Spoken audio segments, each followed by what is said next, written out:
Wa firqatun ightarru bil hajj. Nah, ini lebih berat nih. Dan sekelompok orang di zaman Imam Ghazali belum ada kejadian sekarang tertipu karena persoalan haji dan umrah. Nah, ini masalah yang ada di sini lain cerita ya. Zaman-zaman sebelum corona, jadi corona ini ada hikmahnya Pak. Eksploitasi jamaah dengan alasan dakwah atau alasan ziarah suci, ziarah tempat suci, umrah ke Baitullah, itu kemudian berhenti. Dan sebelum itu Allah sudah kasih kode. Banyak travel-travel yang ngapain? Belum tutup, menipu. Itu teguran dari Allah Pak. Orang di travel itu ustadz loh Pak. Iya enggak? Ustadz, teman-teman saya juga. Tapi si ustadz ini dieksploitasi oleh orang-orang yang mafia umroh ini. Dia tahu cara bikin duit di situ.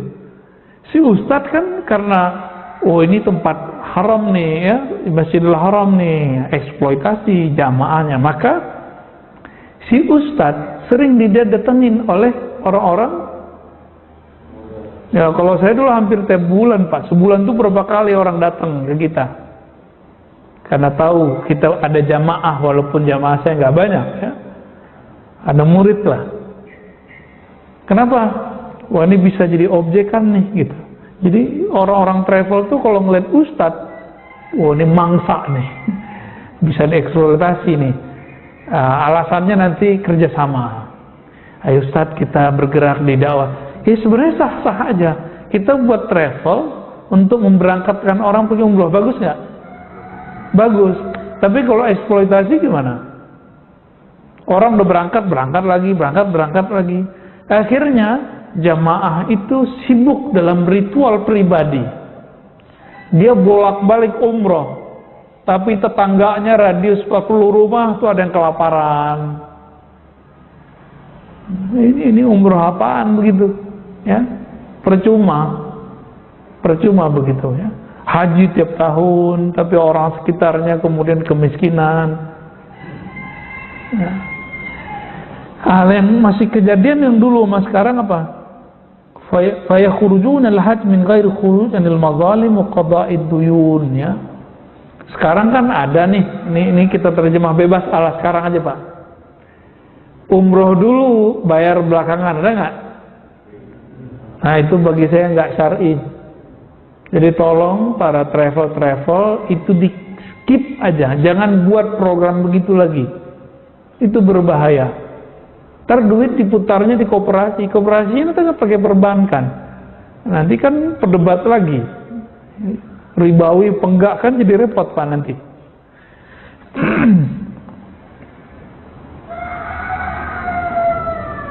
Ada orang pergi haji, kalau dulu dia belum menyelesaikan kezoliman dia kepada orang, dia pernah menzolimi, ngambil harta orang. Nah, sini maksudnya.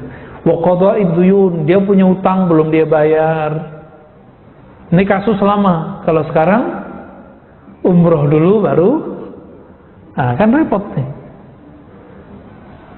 MUI mendiamkan kali ya? Apa sudah ada fatwanya? Saya yakin sudah ada fatwanya. Saya rasa nggak boleh itu. Wastirda'il walidain, mesti minta ridho ke orang tua. Kalau orang tua dia meninggal, ziarah ke kuburnya. Wa talabaz zadil halal, mencari bekal yang halal. Ya. Wa qad yaf'aluna dzalika ba'da suquti hajjatil Islam. Dan yang paling anehnya, mereka melakukan itu setelah haji yang pertama. Disebut haji Islam, hajjatul Islam. Berarti ini haji sunat apa haji? Enggak, haji sunat. Kalau kita tanya jawabannya apa? Rasanya haji yang dulu, umroh yang dulu belum sempurna. Rasanya itu, ini kata kunci Pak. Ini setan main di situ. Berarti dia ibadah dengan perasaan-perasaan yang tidak jelas dari mana sumbernya. Disitulah tipuan setan. Bahaya nggak nih? Ya, sangat-sangat berbahaya. Maka dengan adanya corona ini teguran bagi kita semua. Ya, Ini teguran bagi kita semua. Nah, juga sama nih. Bapak nih kalau umroh bayar agak mahal dikit. Tahu-tahu hotelnya nggak sesuai dengan ekspektasi kita dan jaraknya agak sedikit jauh. Padahal nggak jauh-jauh amat. Ngamuk-ngamuk nggak di situ? Ngelihat orang ngamuk nggak di situ? Iya, saya juga lihat Pak. Teman saya ngamuk, ya. Tahun 2014, masya Allah. Ya. Katanya VIP apaan gitu ngomongnya. Akhirnya dia pasangan, istrinya udah bolak-balik, masih dia enggak. Cuma umroh pertama, habis itu dia enggak sholat lagi, ngerokok aja kerjaannya. Hatinya gurundul terus, setiap hari itu kesel. Jadi pergi ke sana, ngomel-ngomelin orang kerjaannya. Ditambah di rombongan kita ada yang bahlul dikit Pak. Bahlul bawa istri 2, istri 2 ke 1 ya. Itu santai aja, dan orangnya suka nguji orang lain. Gue lo kaya gitu, nguji orang lain sekitar dia. Yang lain kan tersinggung Pak. Kalau kita ngerti orangnya agak bahlul dikit ya, biasa. Istrinya 3 Pak. Mantap, Ustadz aja kalah. Ah ini, kalau nanti haji, kalau nanti umroh ya, mau dapat tempat apa aja terima Pak. Bahkan kalau perlu niru Ibnu Umar. Ibnu Umar ini nggak berani tinggal di sekitar tanah haram. Dia tinggal dibuat kemah sendiri di belakang Ji'ranah. Masjid Aisyah itu agak kesananya dikit. Masih jauh nggak tuh? Masih jauh Pak. Kenapa ketika ditanya, saya tidak pantas tinggal di dalam haram, tanah haram. Karena sedikit hati ini berdosa, menyimpang dari Allah, itu Allah memandangnya besar. Kira-kira meskipun banyak haji umroh setiap hari itu udah puluhan ribu orang berangkat. Dari Indonesia aja nggak tahu berapa, puluhan ribu ya.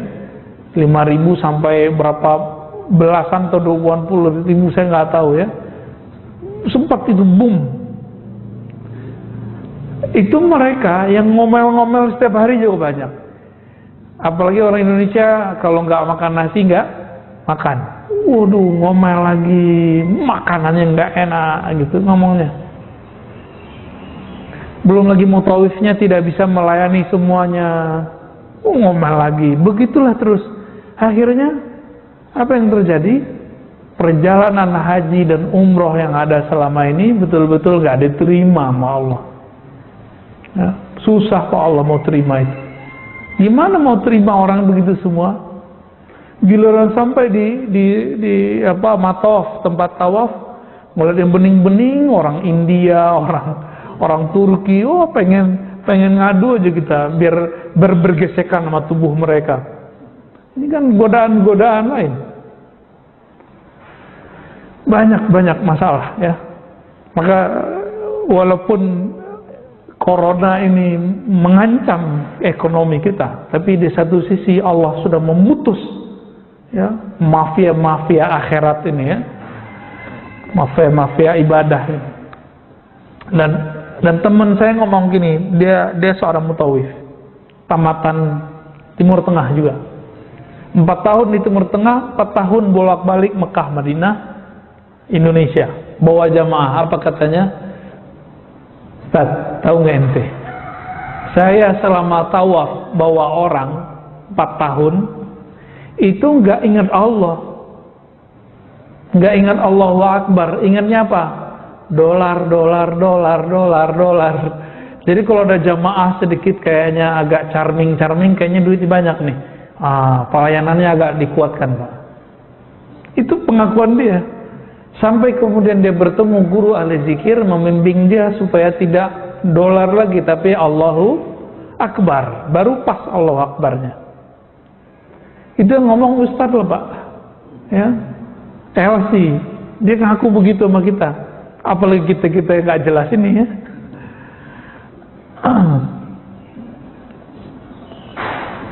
Jadi kalau tinggal di Mekah, Madinah, jangan pernah kesel sama orang.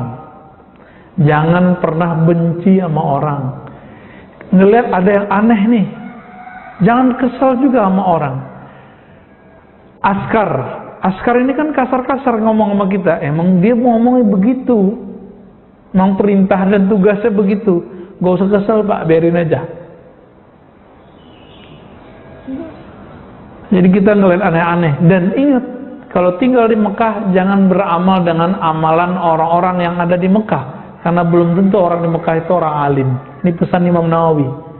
Beramal itu ngikutin ulama, bukan ngikutin orang Makkah. Ya. Wah, ini masih banyak nih Pak. Udah dulu deh. Udah 16:10.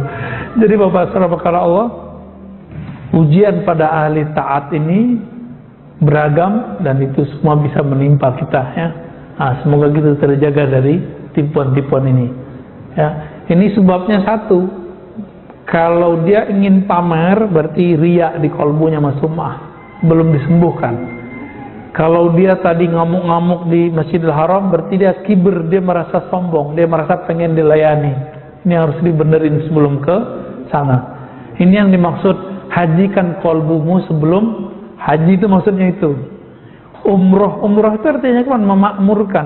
Makmurkan kolbumu dengan menyebut nama Allah sebelum kamu memakmurkan umroh. Itu maknanya. Tawaf dulu di kolbumu sebelum kamu tawaf di Ka'bah. Wukuf dulu dalam pikiranmu, dalam jiwamu sebelum kamu wukuf di Arafah. Itu maknanya.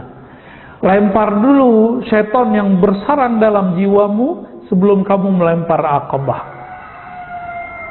Nah, itu pesan Imam Ghazali dalam kitab Ihya lebih kurang ya.